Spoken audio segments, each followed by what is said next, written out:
let's talk about giant vampire bats. Desmodus draculae, this guy over on this side, was an extinct species of vampire bat found in the lower parts of Mexico all the way down through Central America and into multiple countries in South America.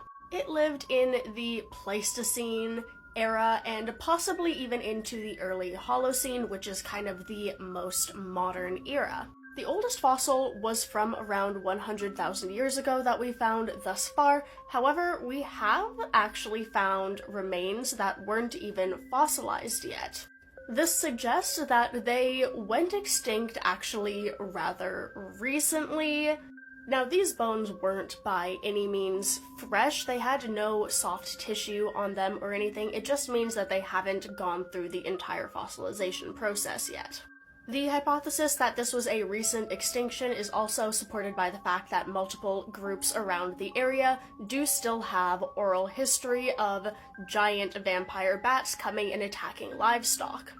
It is hypothesized that these ancient giant vampire bats behaved very, very similarly to modern-day, quite a bit smaller vampire bats, drinking blood from large animals and the megafauna of the time period in the same way that modern vampire bats drink blood from things like cows and horses.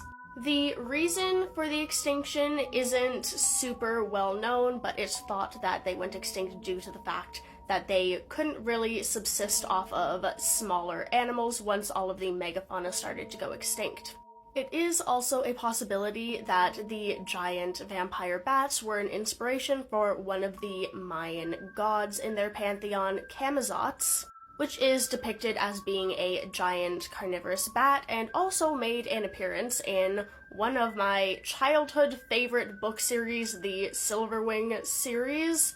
Let me know if any of y'all have read that, because it feels like I'm the only one who's ever heard of it, but top tier book series. Now, due to the fact that the much smaller modern vampire bats rarely ever bite humans, it is unlikely that the giant vampire bat also attacked humans. However, it is still a little bit freaky.